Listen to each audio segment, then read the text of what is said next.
Hello.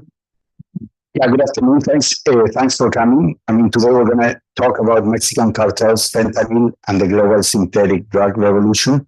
As you know, Mexican drug cartels have long been major players in the global drug trade. In recent years, these cartels have increasingly turned to the production and trafficking of synthetic drugs, including fentanyl. Fentanyl, a powerful synthetic opioid, has emerged as a key driver of the overdose crisis in the United States. In addition, the competition for control of drug trafficking routes and markets have fueled violent conflicts between cartels, contributing to violence and instability in Latin America and the Caribbean. The global synthetic drug revolution has transformed the landscape of the drug trade, presenting new challenges for law enforcement, policymakers, and public health officials, which require a comprehensive and coordinated response. The Georgetown Americas Institute is very pleased to host Vanda Brown to discuss these issues with you.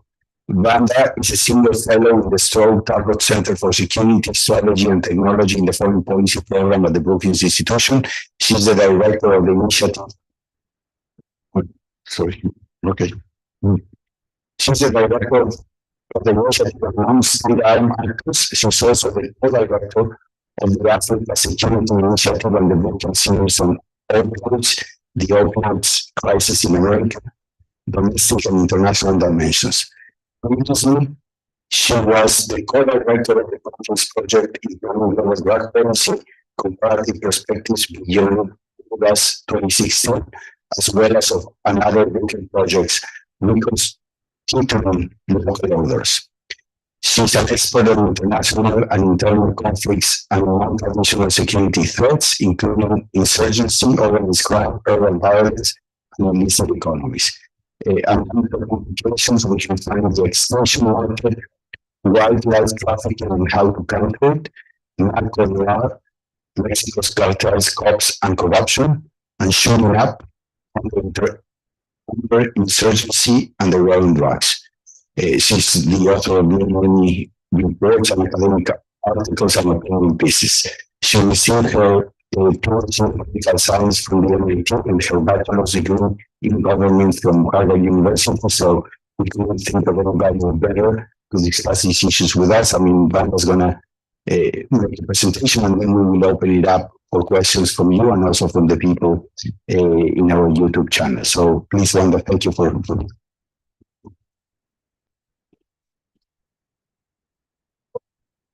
Thank you very much, Alejandro, for the introduction and for the invitation. It's great to be back at Georgetown. It's wonderful to be here at this gorgeous day. As we are meeting today, we are meeting in a situation where 300 Americans are dying daily of drug overdose. This is an incredible number. So year after year, we have seen death rates from drug overdose increasing. In 2022, the last CDC data that I have seen, some 110,000 Americans have died, at least 70,000 of that as a result of fentanyl. Not just the United States, but all of North America, including Mexico, despite what President Andrés Manuel López Obrador says, is going through the most lethal drug epidemic ever in history.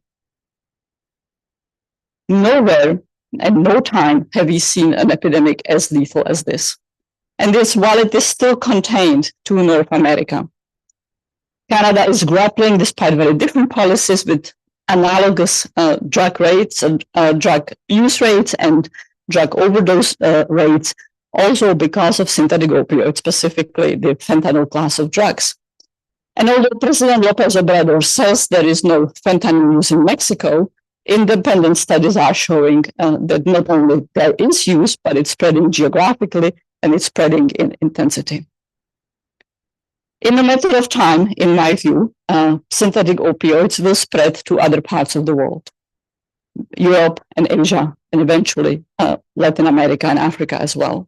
As it is, we are seeing other synthetic drugs on a very strong wave in those other parts of the world. In Europe, crystal meth is taking off in places such as the Netherlands, Belgium, Spain, Portugal, France, Germany, countries that until very recently, 2-3 years ago, never had to grapple with a significant crystal meth problem. In East Asia, the phenomenon is the same. Long ago are the days when yaba, a mixture of caffeine and methamphetamine, caffeine and amphetamine rather, were the principal drug of recreational use in East Asian countries. Crystal meth is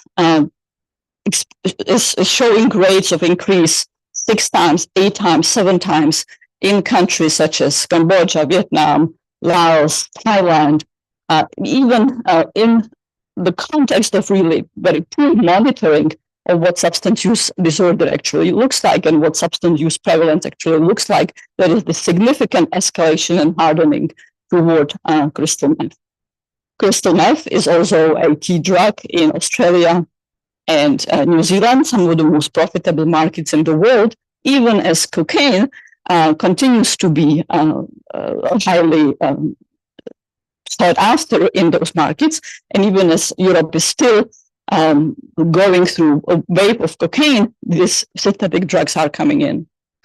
In the Middle East, you might have heard about the drug called Captagon, which is somewhat of a misnomer. It's not the chemical drug Captagon that was synthesized for medical purposes in the 1960s, but just like with yaba in East Asia, it's a mixture of amphetamine and caffeine that is consumed widely across the Middle East. But even there, we are seeing the start of what, in my view, will be much tougher meth rate. Now, why is this happening, and what are the implications? There are multiple factors why the globe is going through what I call a revolution towards synthetic drugs. Across the world, synthetic drugs provide significant advantages to traffickers. They eliminate the need to control territories on which drug crops like coca or poppy have to be cultivated. The fact that you don't have to control territories provides enormous advantages in how you need to deal with law enforcement, the extent by which you need to intimidate law enforcement or evade it. Just much simplified if all you need to do is obtain limited number of precursor chemicals from China or India, the two principal sources of precursors in the world for the illicit drug markets, and then in a lab synthesize it into crystal meth or Captagon, which is produced in Syria with great complicity and sponsorship of the Bashar Assad regime, or fentanyl, which today is synthesized in Mexico. Again, the President López Obrador denies that. He claims there is no synthesis of fentanyl in Mexico. That is not the view of US law enforcement agencies. That's certainly fundamentally inconsistent with my 20 years of field work in Mexico, including very lately. I strongly believe that fentanyl is synthesized in Mexico from precursors brought there from China. So synthetic opioids, in the scope of synthetic drugs, synthetic opioids are particularly advantageous to drug traffickers. The potency per ratio means that the amount of drugs, precursors or finished drugs that need to be smuggled to supply the entire drug market is a very small portion of what we would take in heroin or cocaine. It's even considerably smaller than in methamphetamine or amphetamine type drugs. That strongly encourages traffickers to attempt to introduce synthetic opioids or at minimum synthetic drugs into markets and have them become, if not the dominant, at least a crucial component of the drug market. So in the United States, we see fentanyl mixed into any kind of illicit substance, be it methamphetamine, cocaine, heroin, prescription drugs. I hope you have all heard about the significant dangers of fake oxycodone pills that pretend to be oxycodone, but in fact are a substantial mixture of fentanyl. Now, the immense danger of synthetic drugs, and particularly synthetic opioids, of which there are other classes than just fentanyl, there are other types of drugs, such as nitazines, for example, that are emerging in Europe, is that the same potency per weight ratio also makes dosage very hard, and hence very small amounts can result in lethality.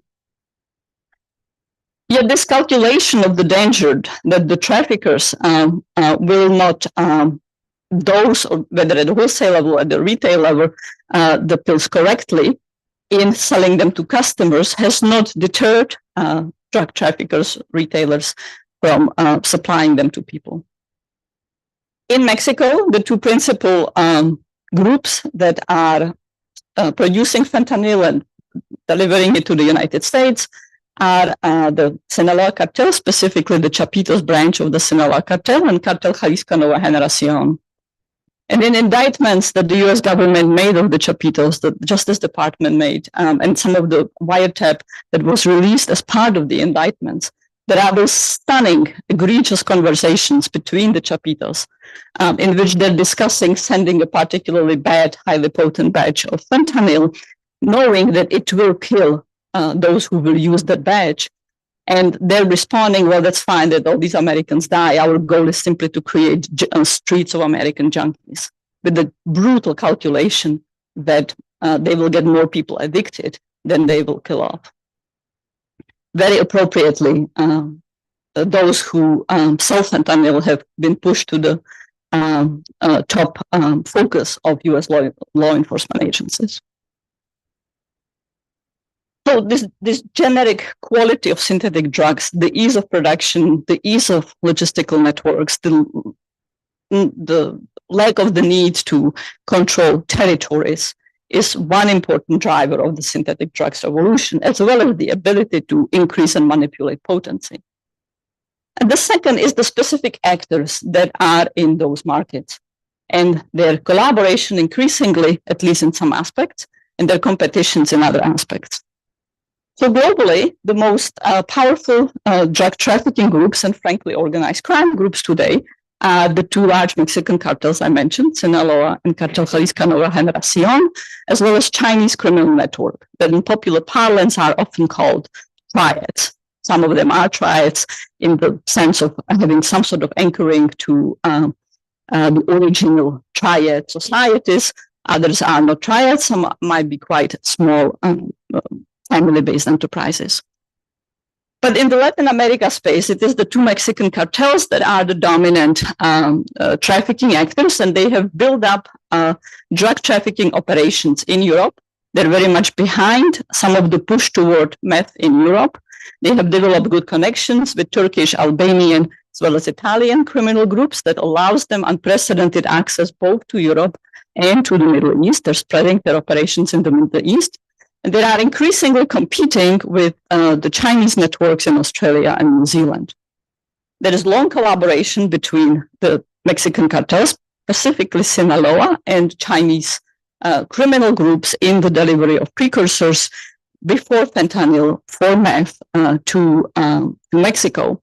And much of the East Asian space is dominated in meth delivery, meth supply by the Chinese groups. But it is in these highly profitable markets far in the Pacific of Australia and New Zealand where there is increasing competition between the two actors.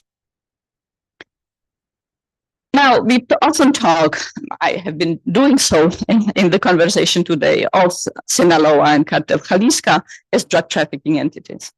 And they absolutely are drug trafficking entities, but they're far more than that.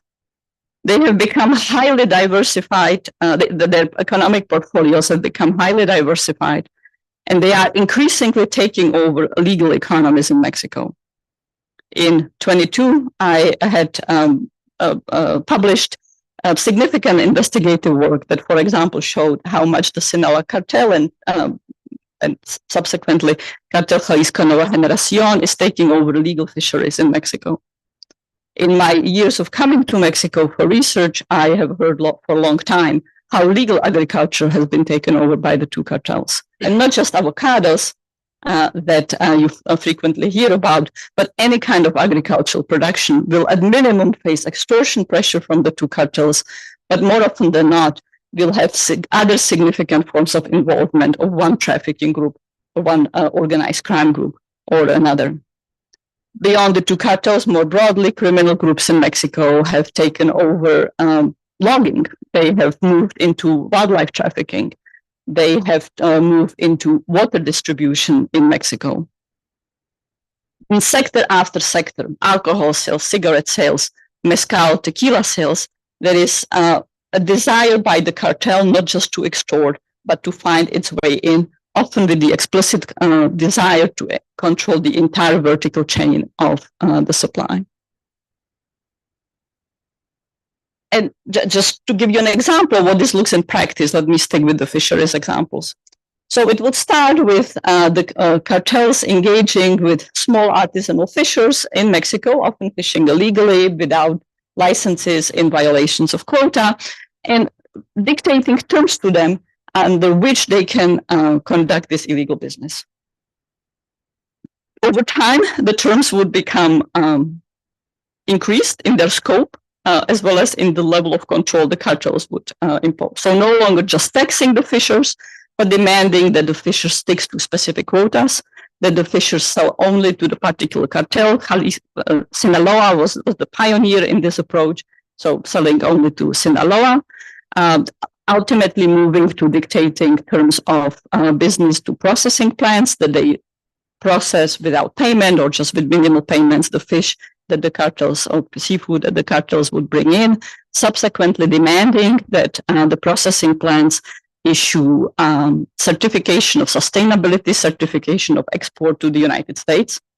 I mean, there is great reason, just like with avocados, there is great reason to be concerned that any seafood that comes from Mexico is either directly controlled by the cartels or significantly contributes to their coffers. And ultimately, they would start demanding that any hotels operating in their area of influence would only buy fish that comes from the Mexican cartels, and finally, even buying their own processing plants.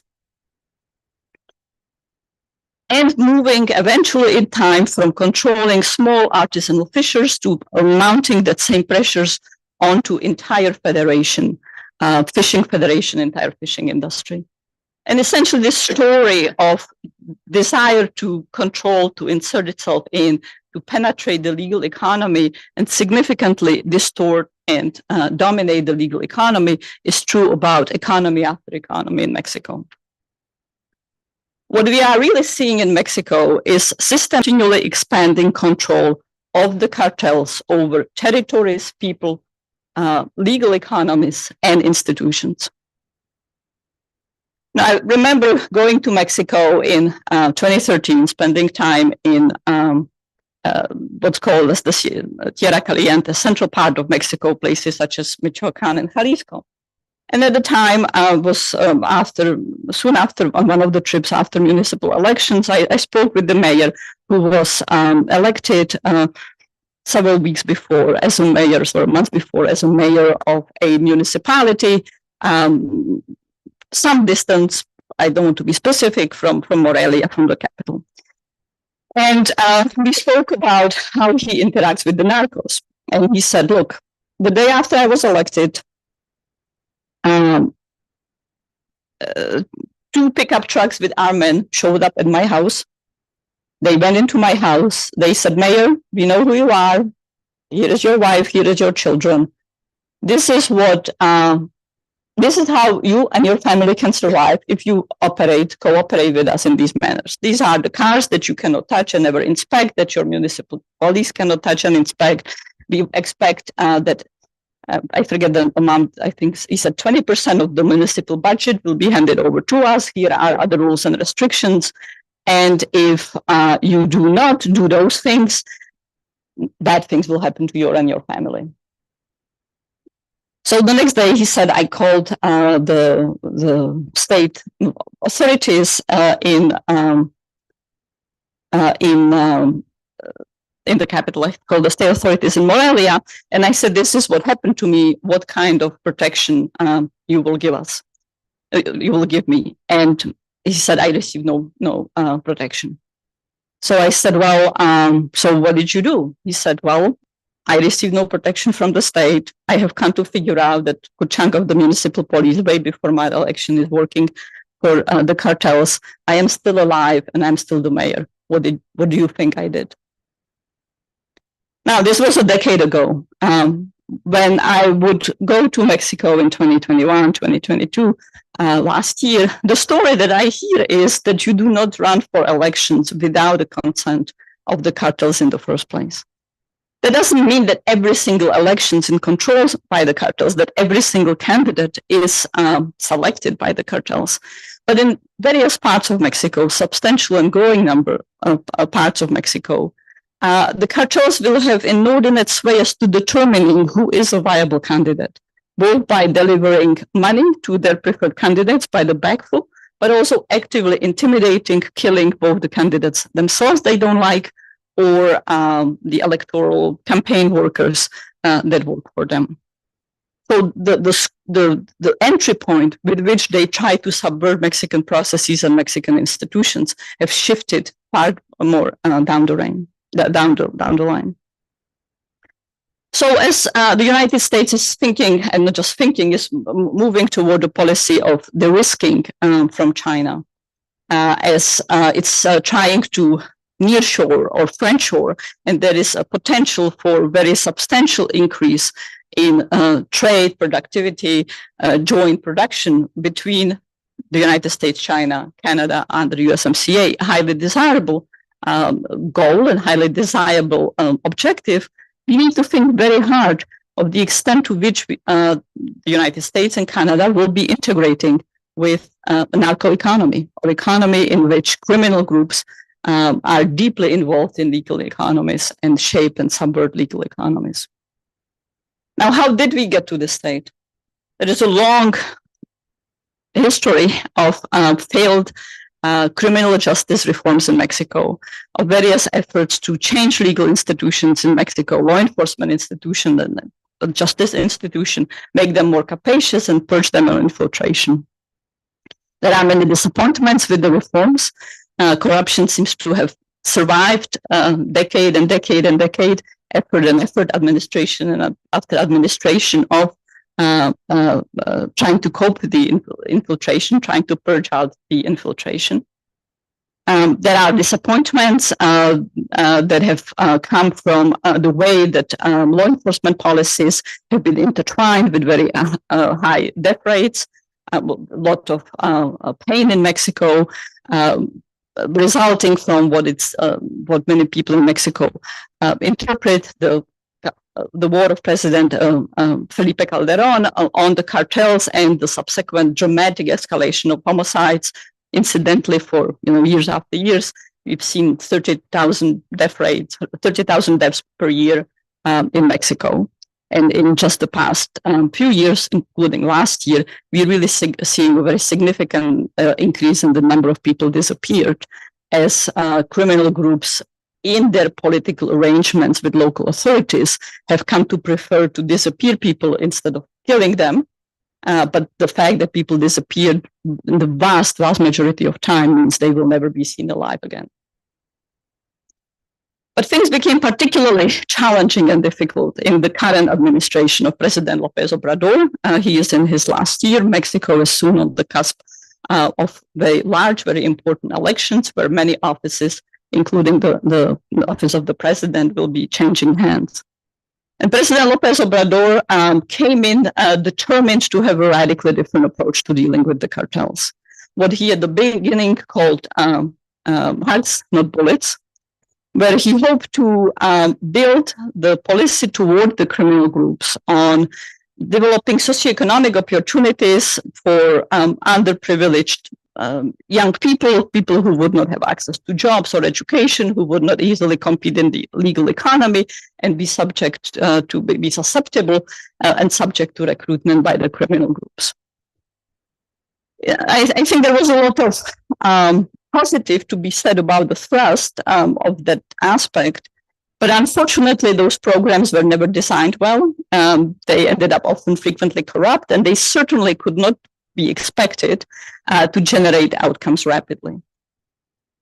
But unfortunately, the Mexican government did not couple these policies with any kind of law enforcement strategy. In fact, the law enforcement strategy essentially became to pull back. And even as the López Obrador administration created the National Guard, just yet another instance of a new administration creating another new institution, and dismantled the federal police, an entity that had all kinds of problems in terms of corruption, but was still the most capacious investigative body in Mexico, something that the National Guard is not mandated and capable of doing. Law enforcement capacities and law enforcement efforts simply melted down. So every so often, we see the deployments of the Mexican military or the National Guard to particularly violent places, such as at various times, Michoacan or some of the new hot points, flashpoints. Chiapas and Guerrero are aflamed for the last few months. But nonetheless, these deployments don't do anything. Now, I have at various times interacted with units deployed to those hotspots and asked them what they see as their purpose. And they would say, well, we stand here, and then we stand here, crime does not take place here. But crime might take place a few blocks away, and they will frequently not act. The National Guard is not allowed to act other than in flagrante, is not allowed to investigate. And even the same goes for the military, and the motivation is very limited. So you might have major battle zones with the cartels using weaponized drones, other kind of very brutal tactics, both toward their rivals and toward local populations. And the law enforcement security response is minimal, even as public policies in Mexico have become militarized. The military is in charge not just of executing security policy, but all manners of public policy. So the Mexican government really pulled back from any kind of meaningful law enforcement strategy toward the cartels, and at the same time was really determined to hollow out cooperation with the United States.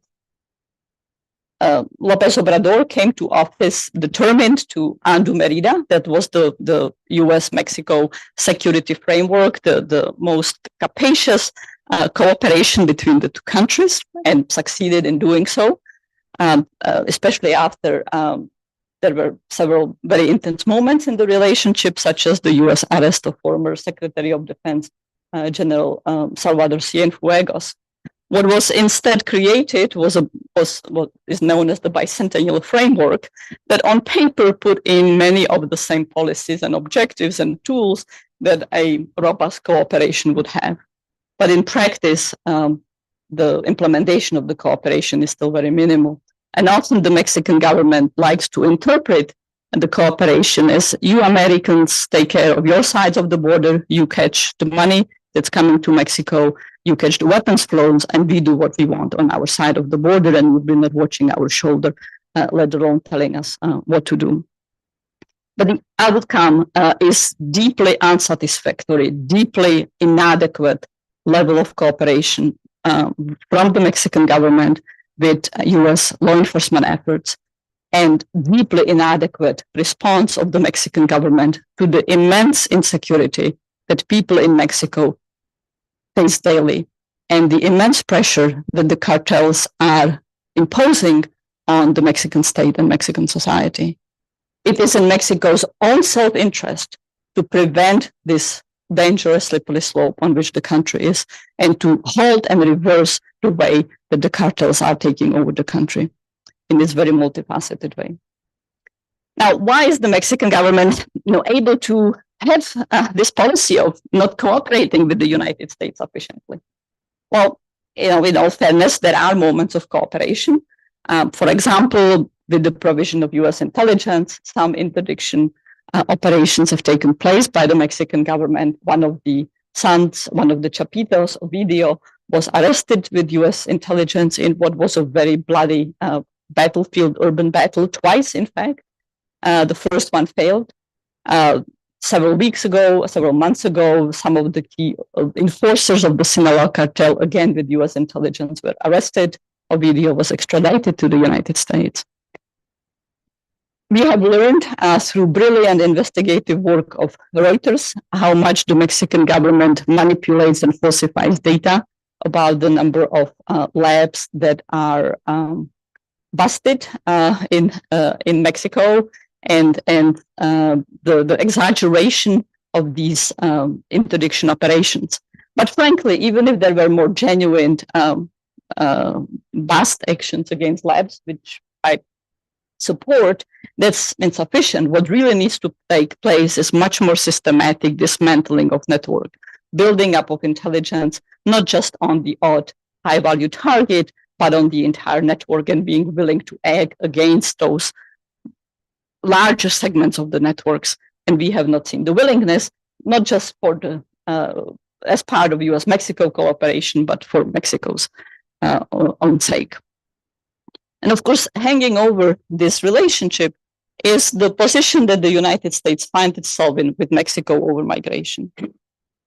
The Trump administration told the Mexican government that as long as it controls the on and off spigot of the numbers of migrants coming to the United States, to the US border, and being a major flashpoint, a political flashpoint, it can get away with ignoring US interests on a wider set of issues. This inadequate policy is no longer just harming the United States, it's harming all of Americas, and it's harming beyond Americas. As the cartels are spreading their presence to Europe, intensifying the spread of methamphetamine in Europe, the policies, the inadequate policies inside Mexico are generating pain in other parts of the world. And of course, no more dramatically than in the Americas, as the bipolar war between Jalisco and Sinaloa is pushing violence rates up in Colombia, in Ecuador, in Costa Rica, in Chile, and down the road, more of which is on the horizon. So with that, Alejandro, let me ask you to come back to the stage and have a conversation with you. Oh, sorry. This is wow. That's it.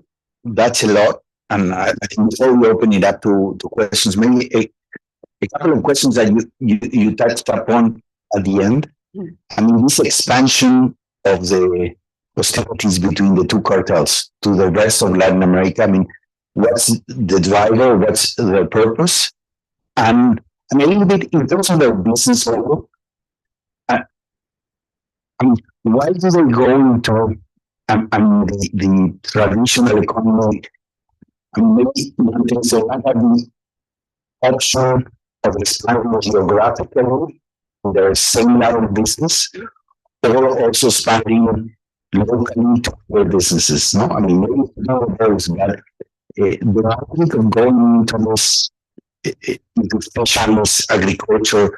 Where are the synergies, the purpose? I mean, they come from one purposes, or they already have the logistical network, and they can use great channels for the drug. That's a logical drive, was a logical of the expansion, and then we'll open up to questions. Sure. Let me start with your second question, Alejandro. So why are they going into other economies? Partially, that's motivated by expanding the scope of tools they have available to launder money. But it's not the sole explanation. I mean, they understand that these economies are highly profitable, and they are today providing a very significant amount of income for the cartels. They are truly polycrime entities.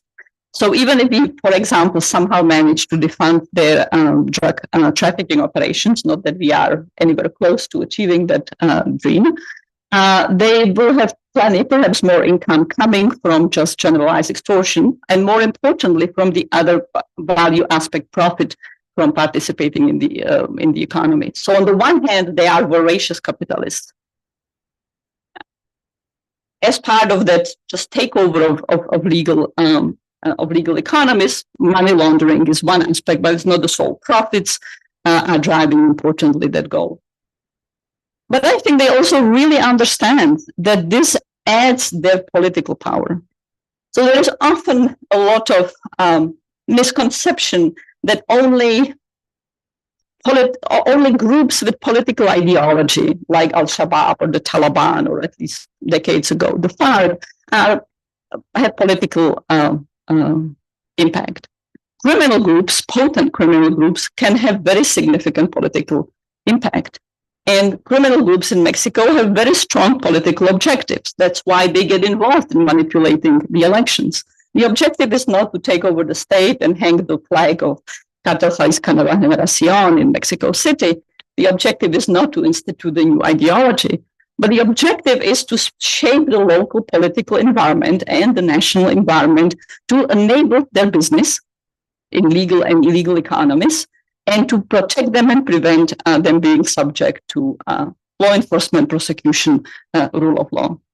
And the more political control they can build up over the streets by controlling bullets and by controlling money on the streets, as well as indirectly or directly controlling politicians, the more they achieve this objective: impunity, power, and profit. Now, why are we seeing this violence? What's the logic of the violence all the way down to Chile and more on the horizon? So in Mexico, there are many criminal groups, but the two largest ones are the ones I spoke about, Sinaloa and Jalisco Nueva Generación. And they are involved essentially in a bipolar war that spans the Americas, or at least Mexico South. They are also involved in intense competition in the United States and Canada, but here they fear law enforcement, and so they understand that they cannot heat up the plaza in the same way that they can do in Mexico, that they cannot have people dying of bullet shots at the same rate and in the same manner that takes place in Mexico, even as they have been stunningly indifferent to facing the might of US law enforcement by causing fentanyl overdose deaths. They are essentially competing over routes, territories, including legal economies and local proxies. And this competition started around 2009, 2010 in Colombia, where in the wake of reshuffling the Colombian cocaine market, they would start trying lining up local suppliers to work exclusively with them. Especially Jalisco Nueva Generación has often insisted on being very exclusionary and not allowing local proxies, local criminal groups, local suppliers to sell both to them and to Sinaloa. They don't always have the capacity to impose, you can only deal with us, but that they would very much like to see that. And they stimulated similar reaction in Sinaloa. You only deal with us, you cannot deal with the rival. You keep the control of the Guayaquil port for us. We will be selling, you don't allow rival groups, Jalisco, to be using the same channels for the export of cocaine hidden in bananas. Or you will be selling cocaine from this area only to us. You will be supplying precursors coming from China through this Pacific port only to us. Again, not always there is this exclusivity. There are places, localities where they're forced to coexist with the other group having presence, having income. For example, Chinese money launderers have become the top money launderers to go for Mexican cartels, and they often service both Sinaloa and Jalisco at the same time. But very frequently, their view of competition, the way you win the market, is by excluding the other actor. And of course, the local proxies are not just doing what they are told by the cartels, they are themselves engaged in competitions with local rivals. They want to have bigger amount of stuff to sell to the cartels, whether it's bigger size of the port, bigger size of precursors, greater amount of finished drugs by competing with local actors. And they are also emulating the cartels' extortion of other economies, their involvement in mining, in logging in the local areas. So, in Colombia, we see similar expansion of bigger expansion of criminal groups into issues like gold mining, like illegal logging, simple extortion along major ports of infrastructure. In Ecuador, Los Lobos and Los Chorrones are learning the same lesson. It's not just about drugs. There is a lot of money and political power to be made out of being involved in other commodities, including legal ones as well. Thank you very much. Let's open it up for questions. So let's take 3 questions in a row, and then we'll turn it back to Wanda. So here and here. Hi, my name is Martha. I'm a first year grad student in the MSFS program. Thank you so much for being here today. I feel like your presentation was me with so many questions to ask, but I'm just going to start out with one. So I know that Canada has adopted some decriminalization policies in certain provinces like British Columbia, where they're decriminalizing small amounts of illicit drugs like fentanyl and other synthetic opioids. How has the policies in Canada, how do the policies in Canada compare to what has been done in the United States? Are the outcomes any different? I know that lately, criminalization policies because it has exacerbated the issue. But there's a lot of debate around this because when you criminalize these drugs, it disproportionately affects communities of color in the United States. So I would love to hear your thoughts on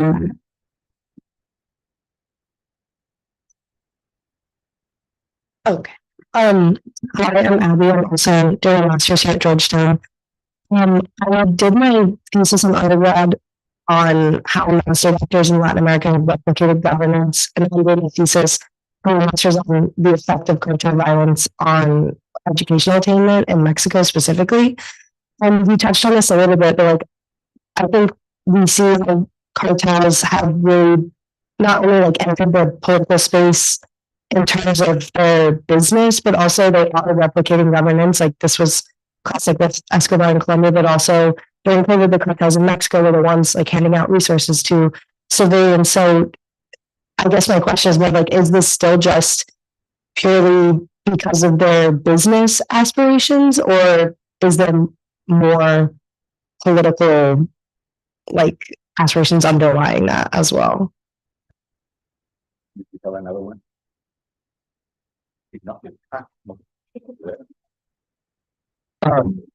I'm Carol Pinchinan.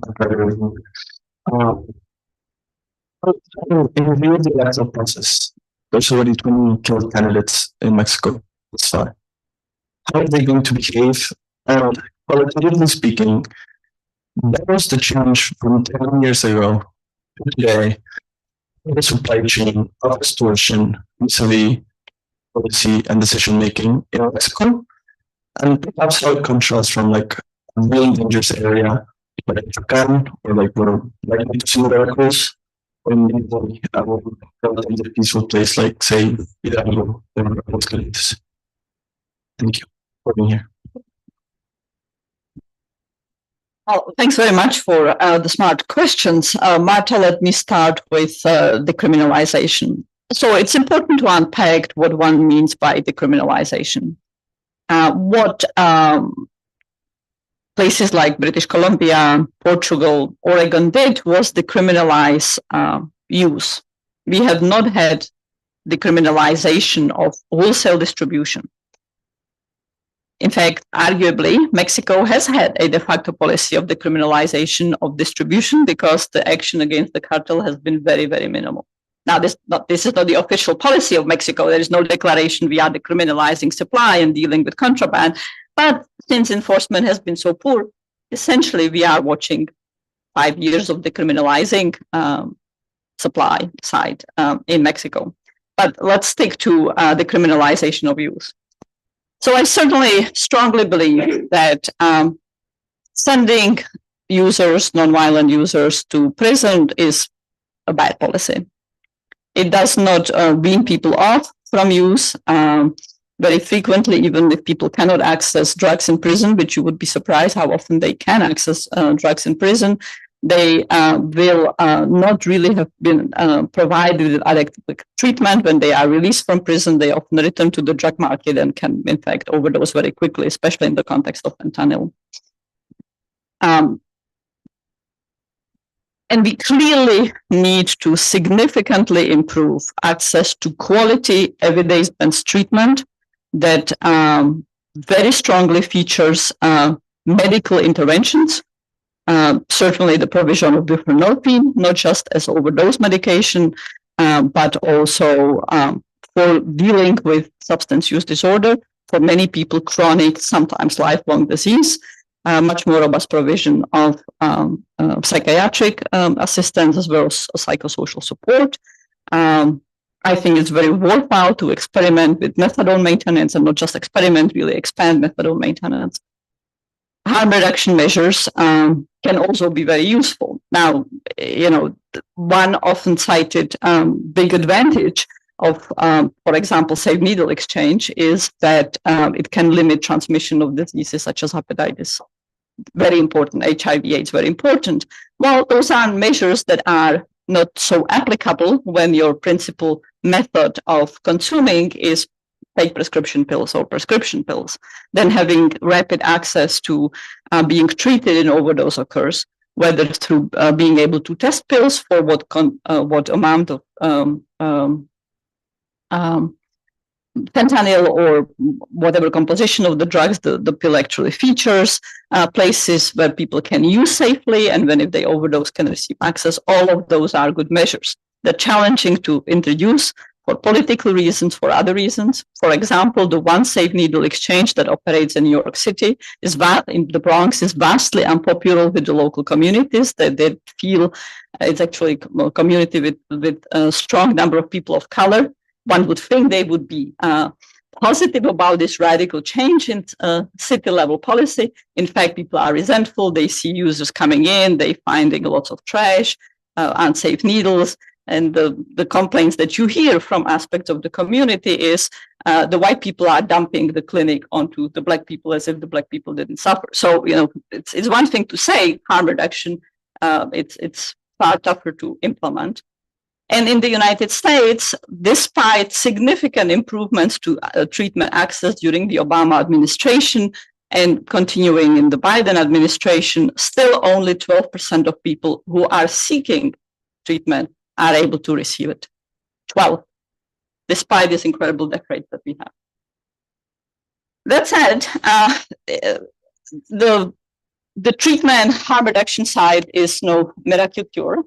In places like Vancouver, British Columbia, which are places with some of the most expensive access to harm reduction, the death rates are essentially analogous to the United States. It's not radically better outcomes. It is also really important to think about the design of decriminalization.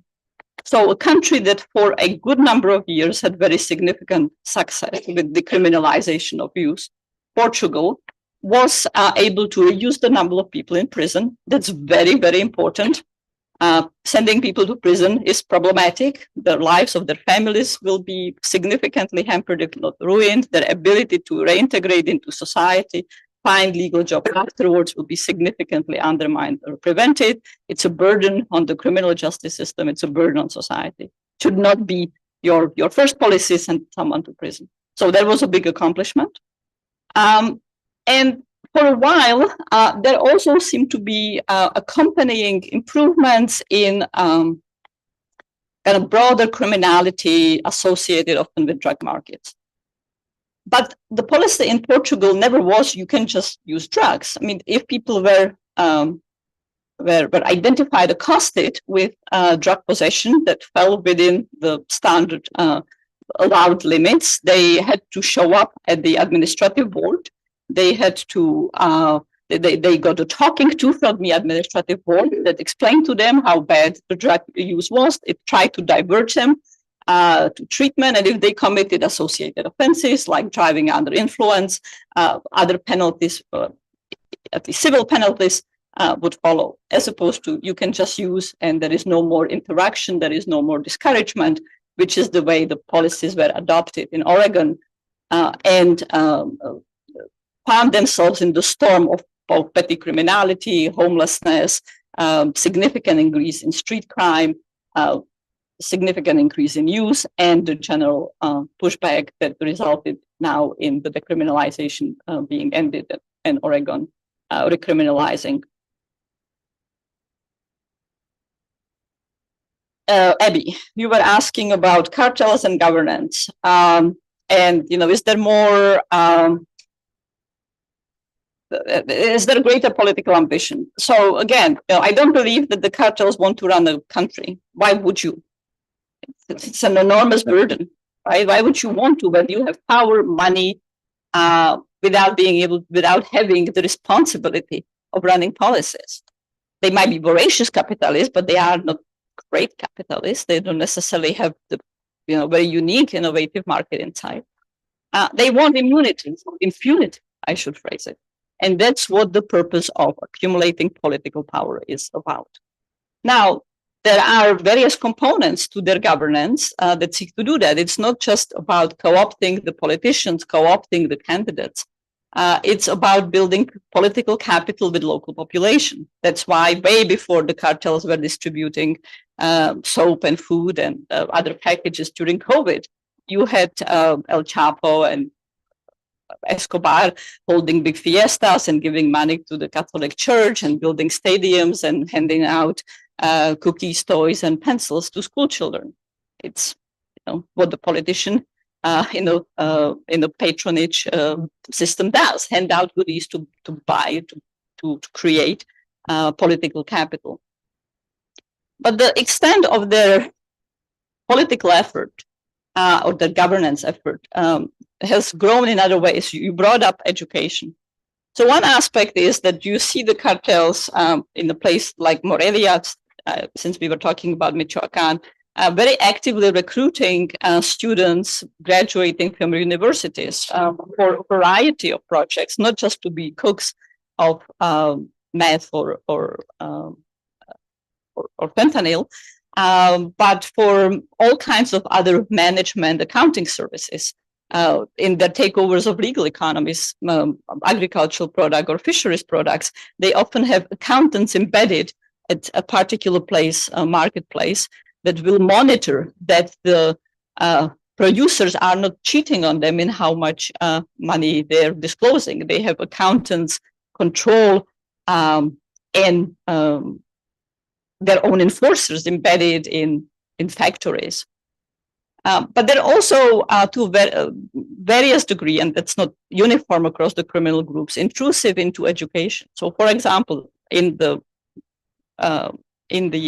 Tierra Caliente space in Michoacan, not so much Jalisco, but Guerreros Unidos, one of the big local groups, a rival of Jalisco, has had a very purposeful policies to dominate in local communities three types of actors: teachers, doctors, and priests, church authorities.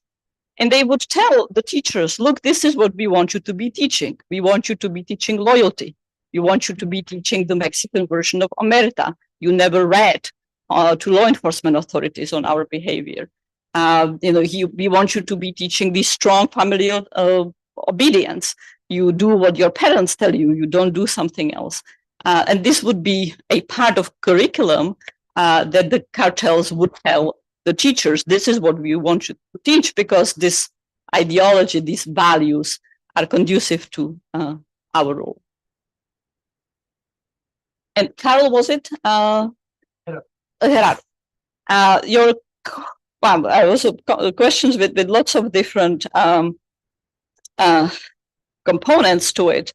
I am not sure that I have seen dramatic changes to the way extortion is has evolved. I mean, there certainly are differences in the way the cartels engage in extortion, both the scope of extortion, partially that scope of extortion has to do with the territorial presence of the cartel or the criminal group and the strength that it has.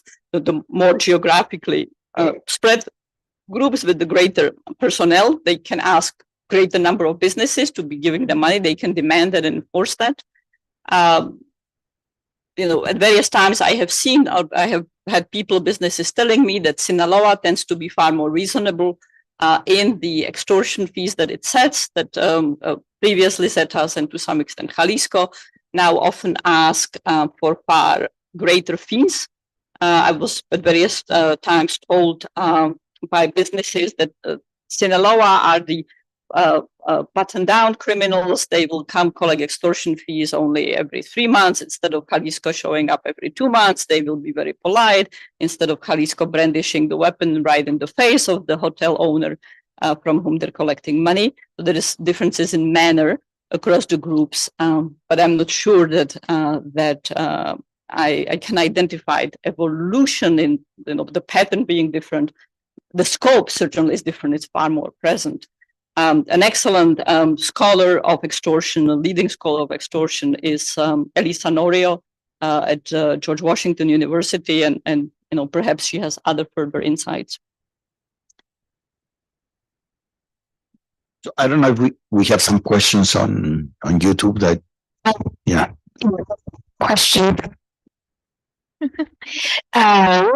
question is, why is it that governments from the third parties of the U.S. MCA, why aren't they tracking this crime by dismantling its financial sector?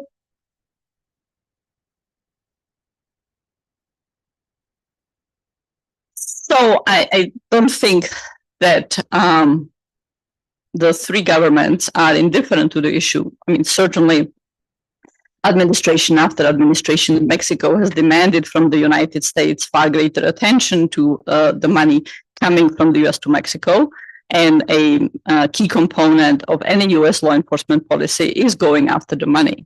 Now, the money flows have changed dramatically. A lot of the narrative and the focus and design of anti-money laundering operation is kind of stuck in what it was 20 years ago, or even earlier than that, when the bulk of the money generated in the retail market in the US would be smuggled to Mexico in cash, on trains, in vehicles, or used to be smuggled to Colombia in barrels, leaving Miami, leaving other ports, and the narcos wouldn't be burying it in the ground, and the money would rot in the jungle. I mean, this is kind of not the way this stuff is done today. Trade-based money laundering has risen to the top. Often the trade-based money laundering, such as using the Chinese money changing systems, does not involve the physical movement of cash or even accounts electronically across borders. The money will be deposited in bank accounts in the United States, or sometimes these days even not deposited, but withdrawn into forms of cashier's check. Mirror transaction in China would move that equivalent amount between accounts in China, and a third mirror transaction would move it between accounts in Mexico. The cartels are paying in a variety of ways for precursors for other transactions. In the case of fentanyl precursors, payments in wildlife, from jellyfish to totoaba bladder to timber, has become a method of paying back. So there is significant focus on money laundering. That clearly is a very important line of effort. Dealing with new ways of changing money is all the more complicated for law enforcement, but law enforcement in that also needs to be modernized, and really a lot of more resources and focus need to be dedicated to the very, very tough issue of trade-based money laundering, which in many ways is even tougher than say, cryptocurrencies and the laundering of money, another important element. But all of that means, in my view, that we really need to think about differently how we go after the criminal groups. The United States has a whole of government approach on fentanyl. I would posit that what we really need is a whole of government approach on the criminal groups, on the key groups that are moving the most dangerous drugs. So that means not simply thinking about stopping flows, but hampering their access to Chinese money laundering networks, hampering their ability to pay in wildlife trafficking, acting against the way they interact with legal and illegal fisheries, not just in Mexico, but all the way down to Ecuador and beyond. Tackling also these other aspects, collecting far more intelligence on those other aspects of the cartel operations, and countering through various tools of law enforcement those other operations as well. Thanks. I think Question about the extradition. Thanks for the presentation. I just want to ask about the extradition and President Chávez Guzmán. And what I'm saying is, this is actually not considered a cartel before adding in the things they try to do. And those kinds of extraditions in prisons of some key leader for so many years, someone's knowledge, have been done. So, yeah, I absolutely think that the extraditions have important value, including because they generate intelligence and they generate accountability that many countries have not been able to achieve. So let's remember that before El Chapo was extradited, he escaped repeatedly from various prisons, including in Mexico.